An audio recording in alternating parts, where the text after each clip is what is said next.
출애굽기 2장 23절부터 25절입니다. 제가 먼저 읽겠습니다. 세월이 많이 흘러서 이집트의 왕이 죽었다.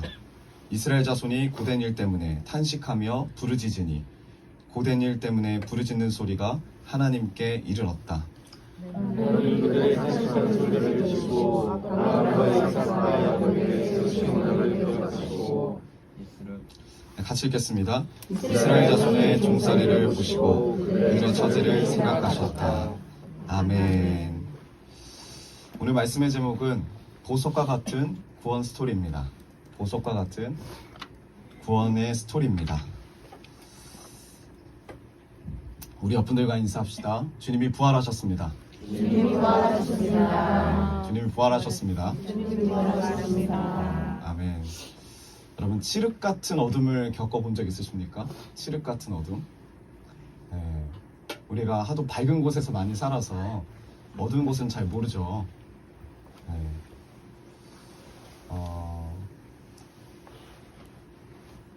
진짜 어두운 곳은 불빛 하나도 없는 곳. 우리 시골을 고향으로 이렇게 고향이신 분, 시골의 고향이신 분들은 특히 이게 공감이 되실 겁니다. 가로등도 없는 곳.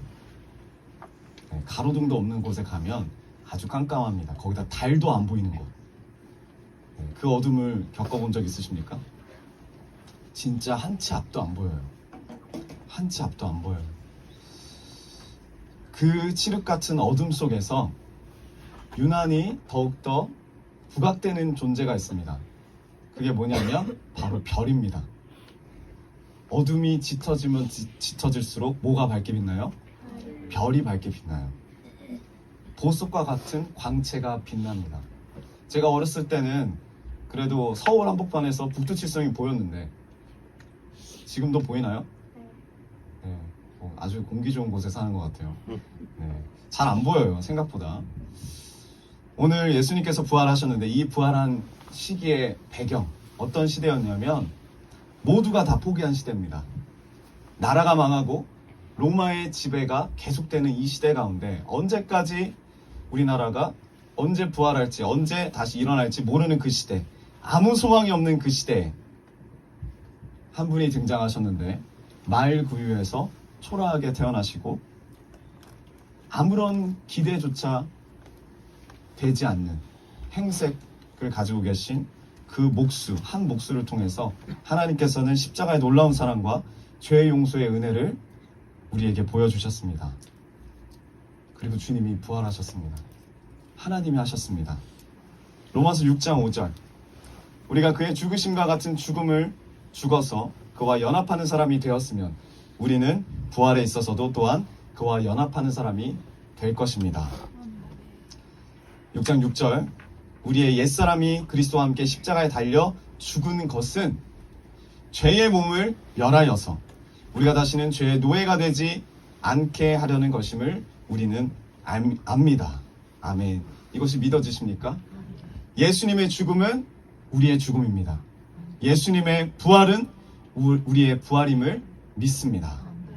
이 부활의 은혜와 기쁨이 여러분 안에, 이 시간 글로비전 교회 안에 가득가득 넘치길 주님의 이름으로 축원드립니다.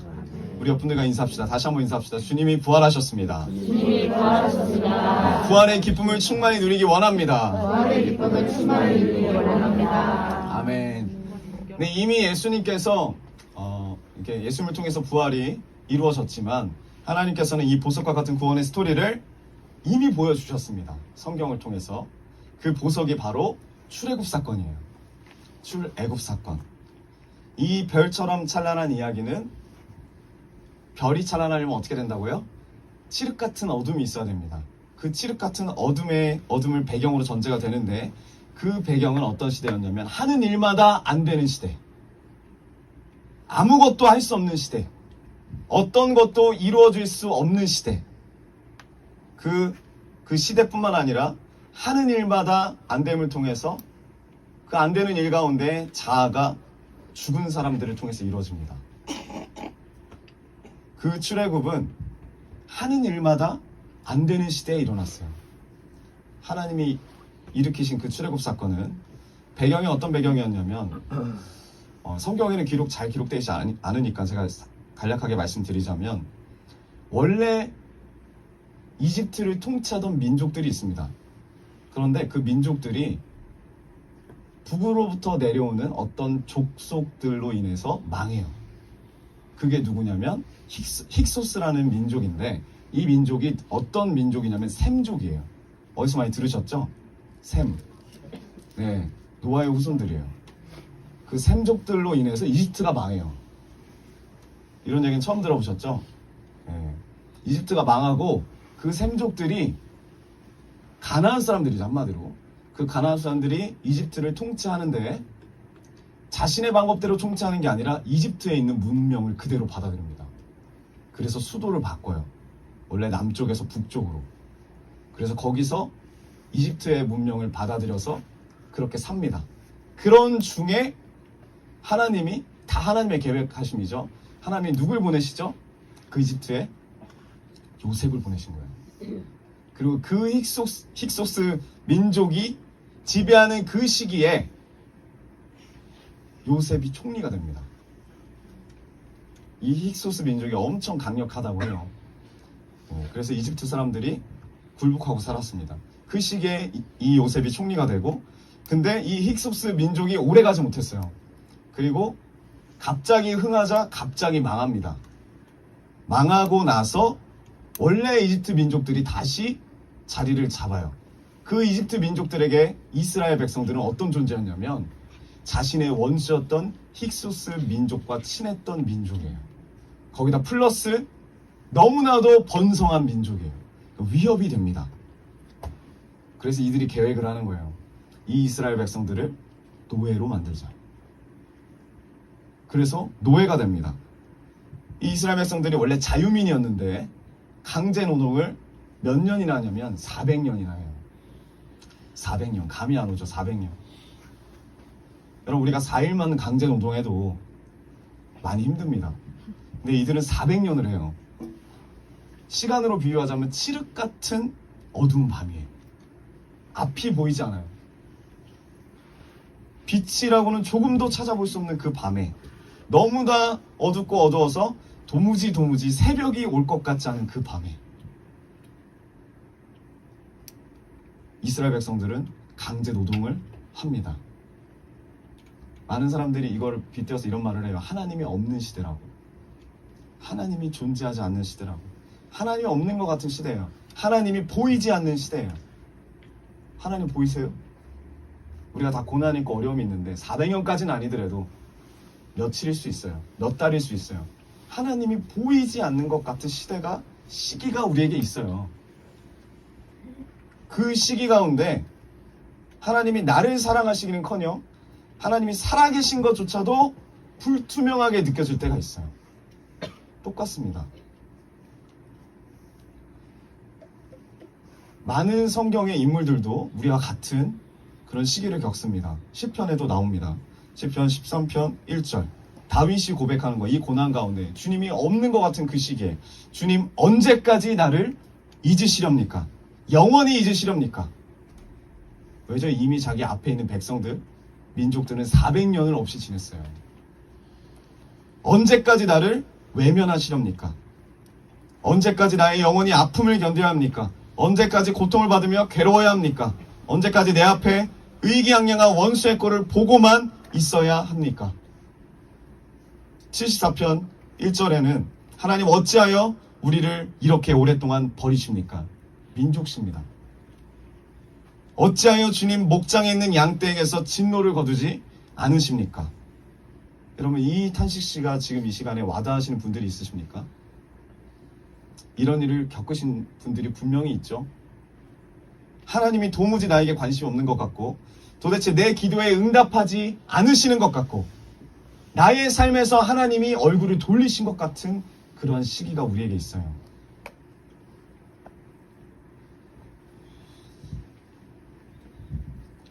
제가 가장 어려웠던 시기가 고등학교 때인데, 고등학교 때에서 이제 대학교 1학년 때였어요. 대학교 1학년 때. 가장 친구도 많이 사귀고 싶고, 가장 먹을 것도 많이 먹고 싶고, 가장 놀고도 싶은 그 나이에 집이 돈이 하나도 없습니다. 기본적으로다가 집이 돈이 하나도 없어요. 근데 핸드폰비를 내야 돼요. 여러분들 아실지 모르겠지만 핸드폰비를 6개월 동안 안 내면 신용불량자가 돼요. 그러면 학자금 대출도 못 받습니다. 그래서 저는 하나님의 은혜로 5개월쯤 됐을 때 하나님이 1개월치를 주시고 5개월치 됐을 때 1개월치를 주시어요.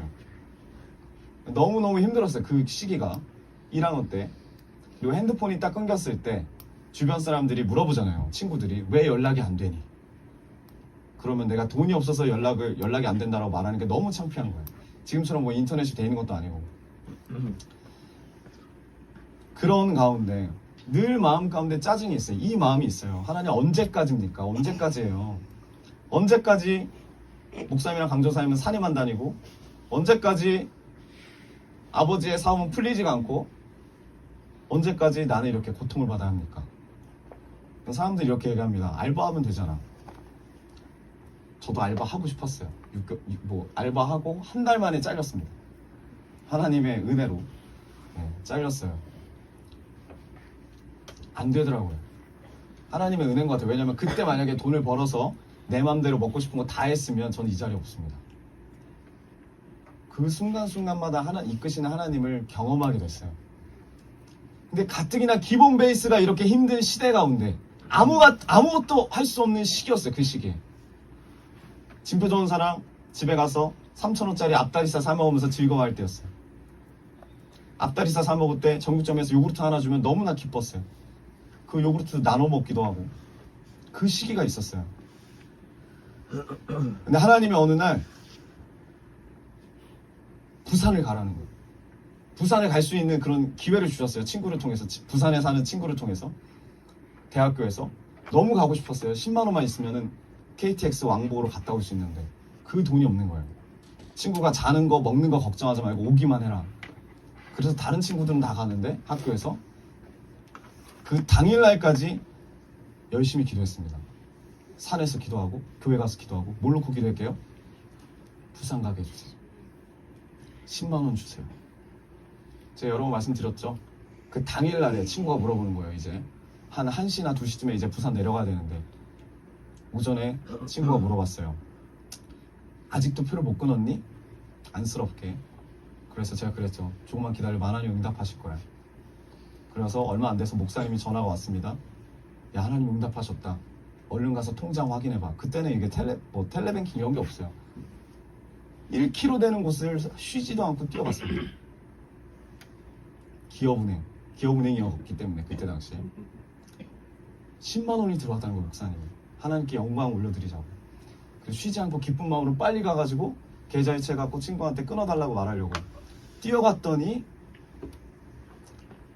1,000원인가 10,000원이 들어있더라고요.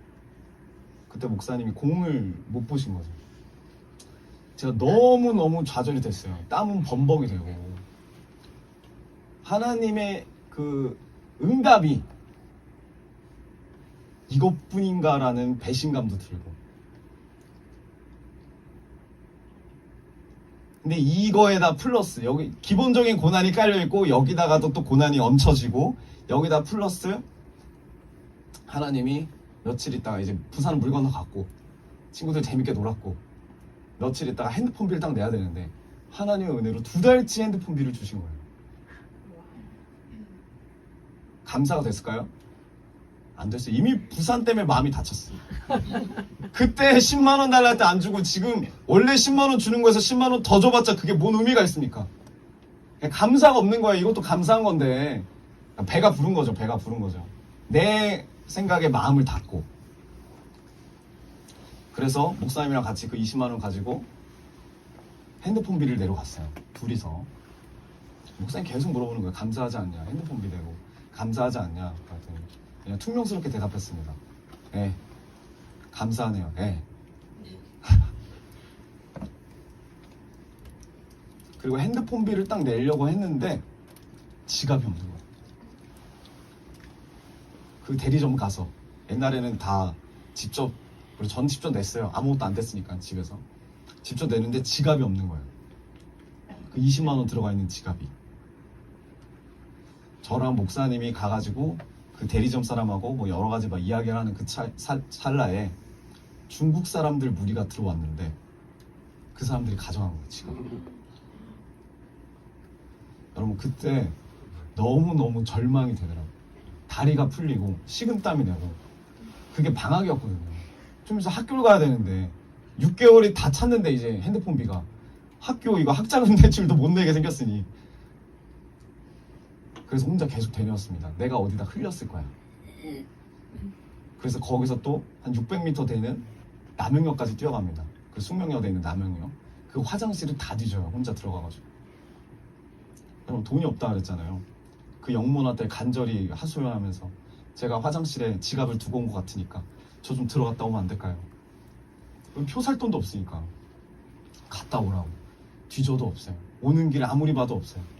그러니까 목사님은 대리점에서 기다려 계세요. 아무 말 안 하고. 또 이런 말씀 하시더라고요. 하나님은 살아계시지?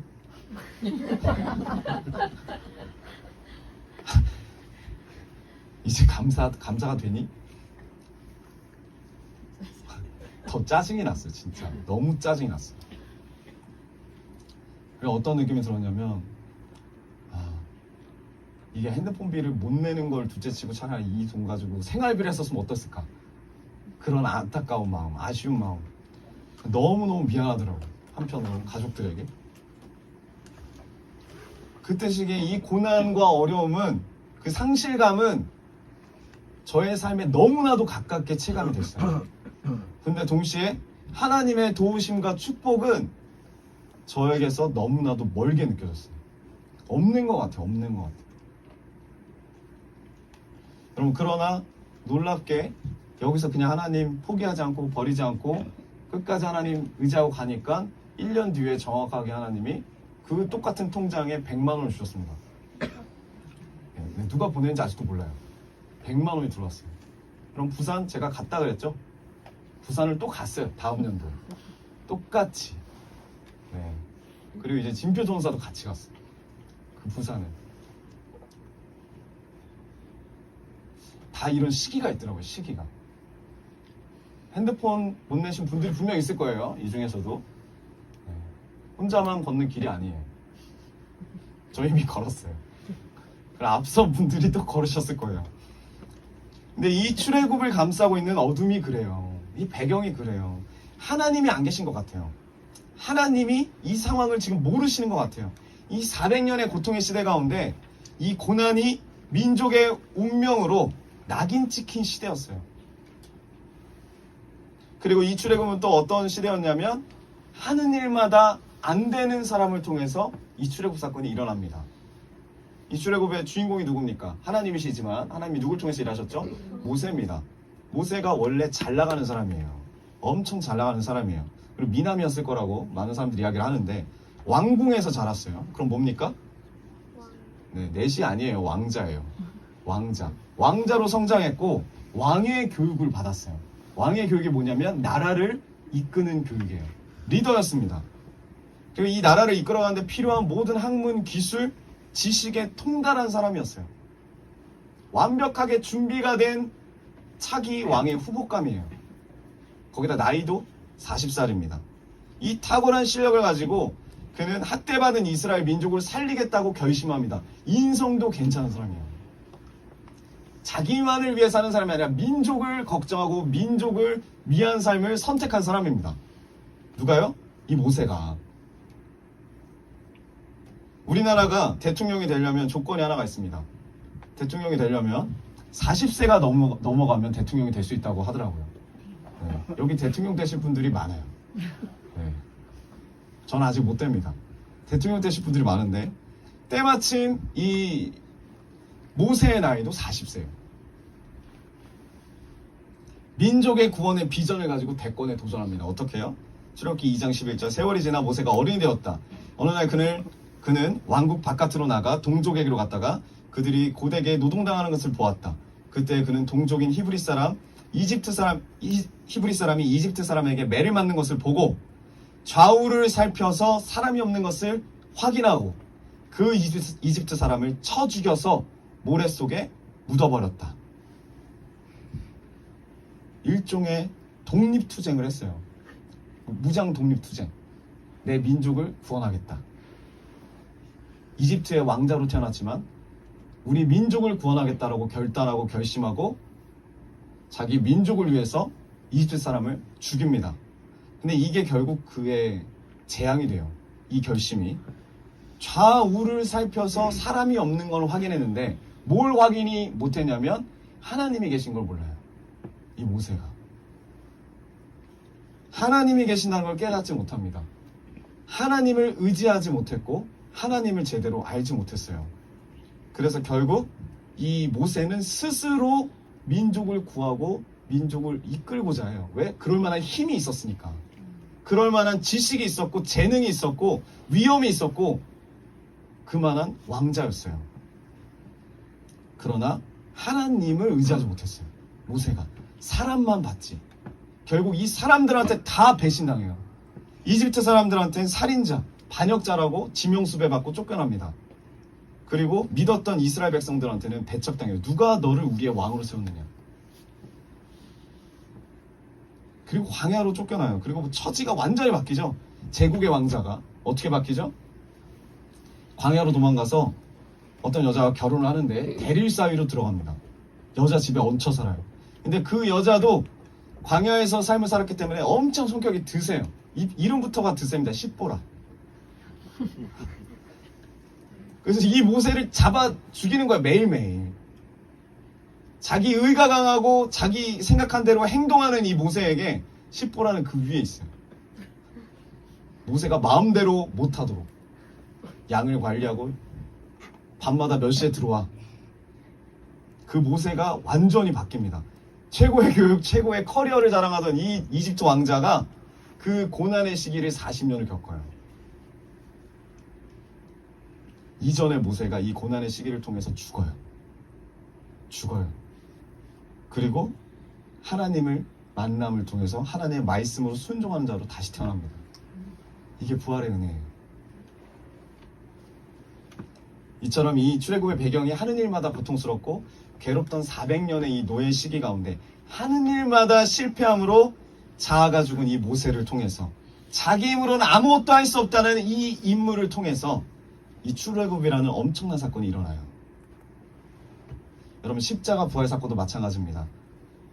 아무 일도 일어날 수 없는 그 시기였어요. 로마의 지배 가운데 막 대들고 뭐 항쟁을 하지만 도저히 이길 수가 없어요. 이스라엘만 정복하고 있는 게 아니라 이 로마가 모든 유럽과 이집트까지 정복하고 있어요.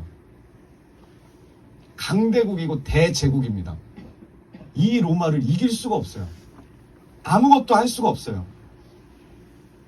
아무 일이 일어날 수 없는 이 시기 가운데 예수님이 기도합니다. 나의 뜻이 아닌 아버지 뜻대로 하옵소서. 아무 힘이 없을 것 같은 그 초라한 예수님을 통해서 이 부활 사건이 일어나요. 십자가 사건이 일어납니다. 여러분 이처럼 성경이 역전 스토리예요. 역전 스토리. 잘 되는 세월에 잘 나가는 사람을 통해서도 불가능한 일들이 안 되는 세월에 뭘 해도 안 되는 그 시대에 전혀 기대가 안 되는 사람을 통해서 하나님의 방법들이 이루어집니다. 어떻게 이런 일이 가능할까요? 어떻게 가능했을까요? 출애굽기 2장 23절. 세월이 많이 흘러서 이집트 왕이 죽었다.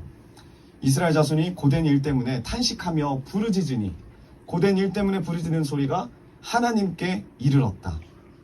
이스라엘 백성들이 하나님을 찾았습니다. 이스라엘 백성들이 하나님께 기도했기 때문이에요. 부르짖었기 때문입니다. 물론 그들의 목적이 달라요. 왜 부르짖었다고요?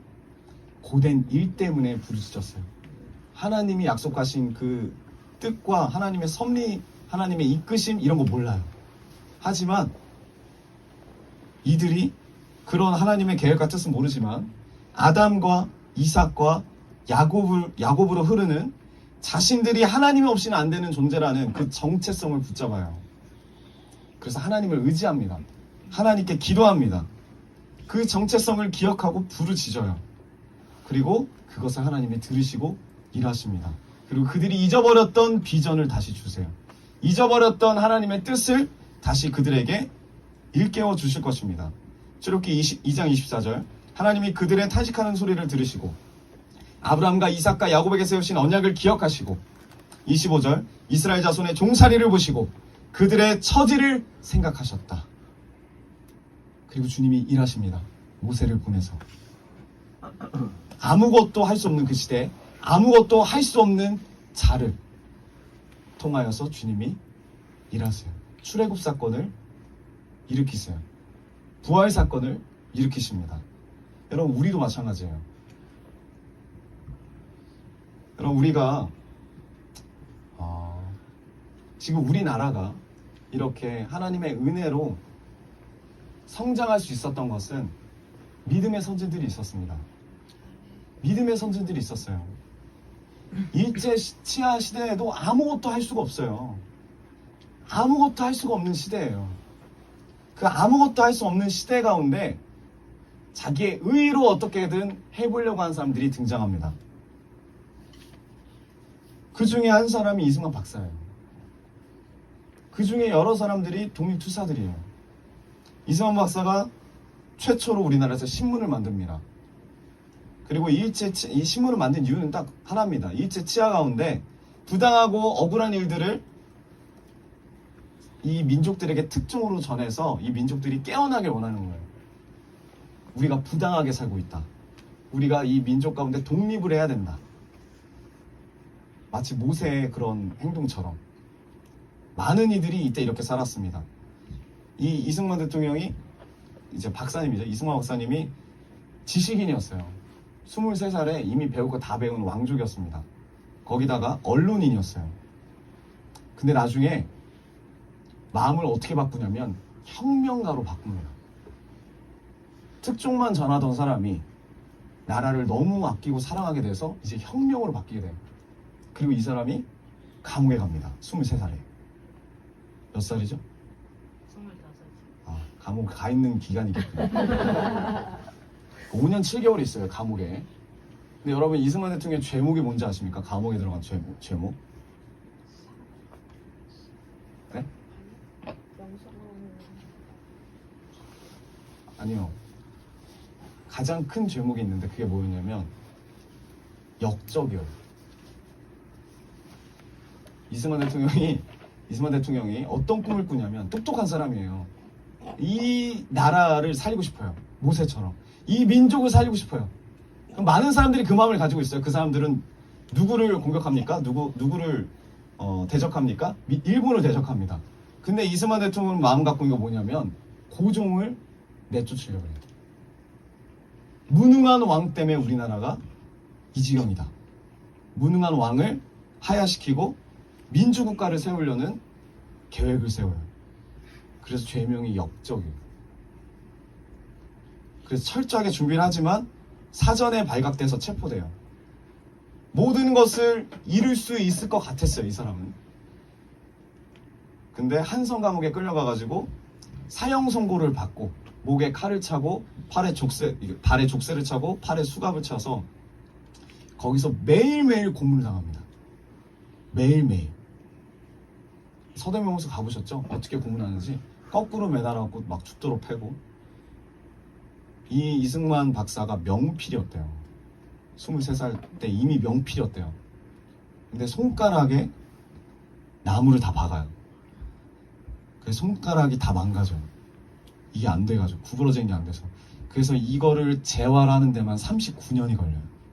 다시 원래대로 자기가 글씨를 쓸 수 있을 때까지. 그 정도로 매일매일 고문을 당해요.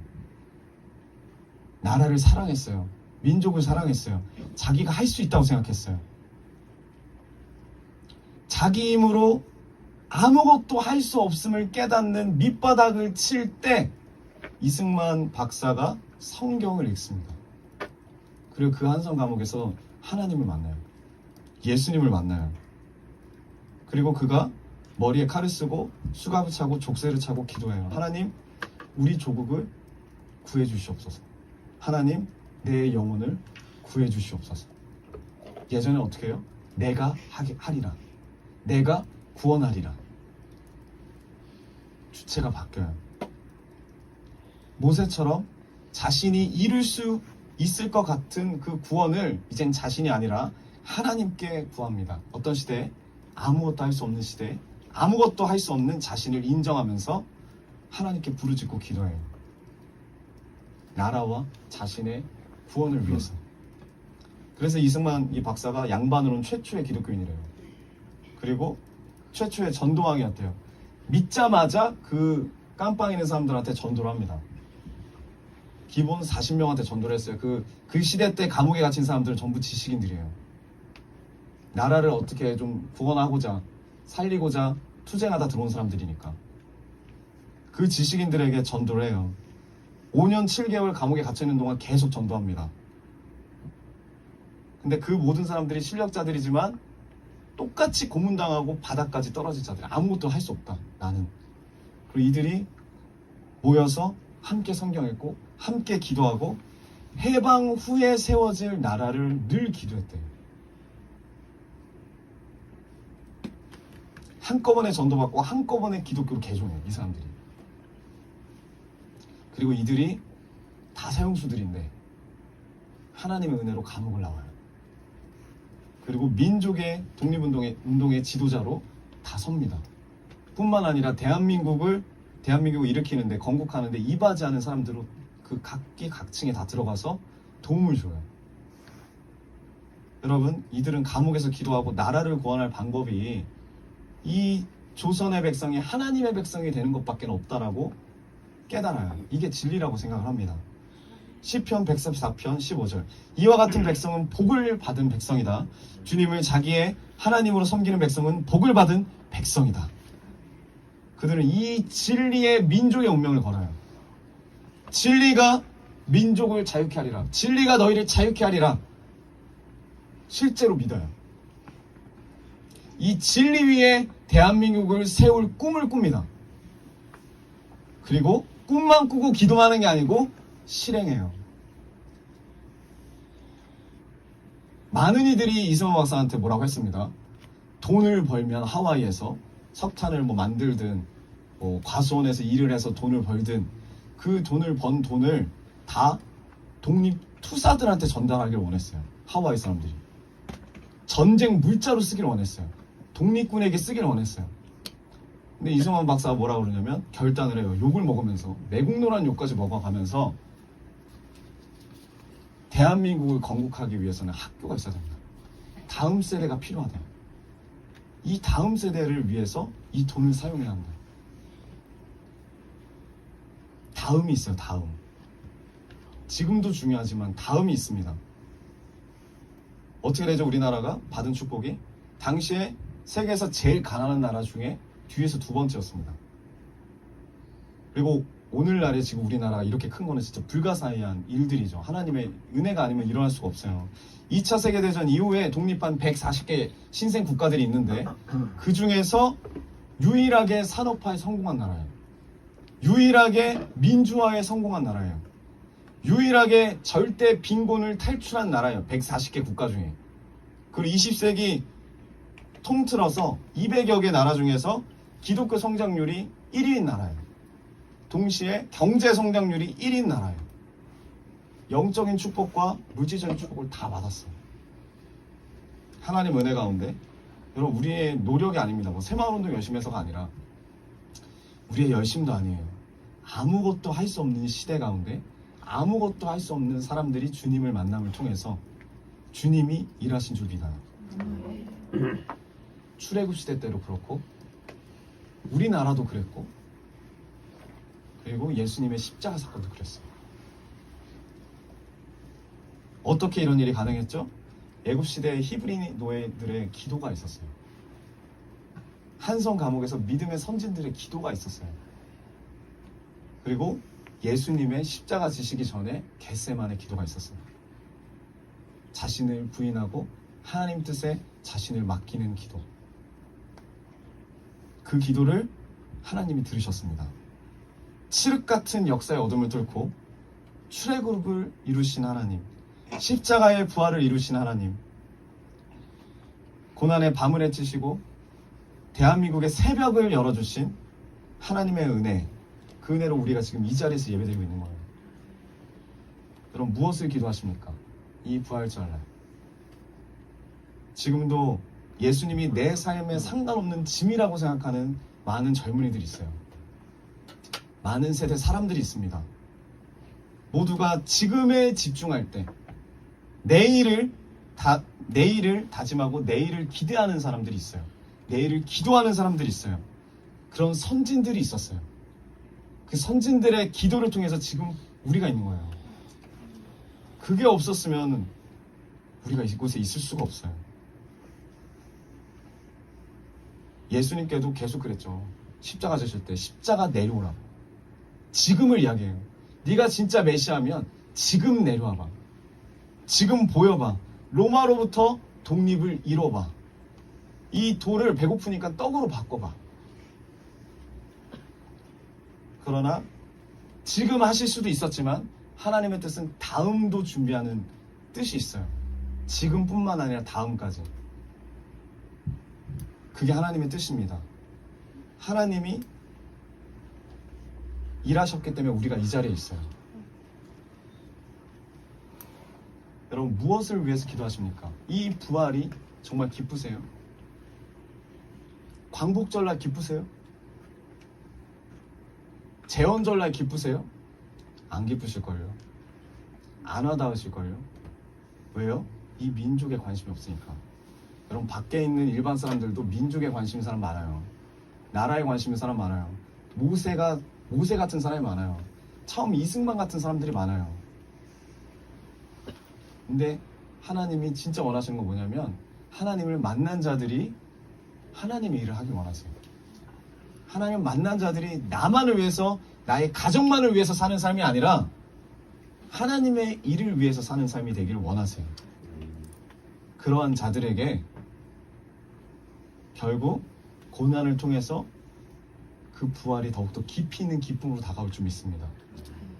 우리 이 시간 기도하길 원하는데, 여러분, 이 부활절이 그냥 이루어진 것이 아닙니다. 선진들의 다음 세대를 향한 기도가 있었습니다. 민족을 향한 기도가 있었어요. 이 기도를 통해서 하나님의 기다리심과 하나님의 들으심이 있었고, 하나님께서 약속을 기억하심으로 이 부활의 은혜를 우리가 누릴 수 있었습니다. 여러분, 이제 우리의 출애굽을 꿈꾸기 원해요. 남의 출애굽이 아니라 우리의 출애굽을 꿈꾸기 원합니다. 우리나라의 출애굽을 꿈꾸기 원합니다. 다음 세대의 출애굽을 꿈꾸기 원합니다. 2000년 전의 부활 사건이 나의 부활 사건으로 연합되기 원합니다. 참된 부활의 기쁨을 누리기 원합니다. 여러분, 지금 되는 일이 없습니까? 되는 시간이 아무것도 되는 일이 없고 되는 일이 없는 인생이라고 생각하는 경우가 있습니다. 포기하지 마십시오. 하나님께로 돌이키기 원합니다. 하나님께 기도하기 원합니다. 하나님께 부르짖기 원합니다. 그럴 때 기적은 일어날 줄 믿어요. 그럴 때 놀라운 역사가 시작될 것입니다. 그럴 때 하나님의 은혜와 축복이 쏟아지게 될 줄 믿습니다. 우리 이 시간 주 한번 외치면서, 주님, 이 되는 일이 없는 시간 가운데, 되는 일이 없는 인생 가운데, 하나도 되는 일이 없는 시대 가운데 주님 역사하여 주시옵소서. 하나님께로 돌이키기 원합니다. 하나님께 기도하기 원합니다. 하나님께 부르짖기 원합니다. 주님, 우리나라를 사용하시고 우리나라 다음 세대를 일으켜 주시옵소서. 이 부활의 기쁨을 충만히 누리며 주님, 우리의 모든 자아가 죽고 주님의 일을 하는 주님의 세대 되게 하여 주시옵소서. 우리 시간 주 한번 외치며 기도하며 나아갑시다. 주여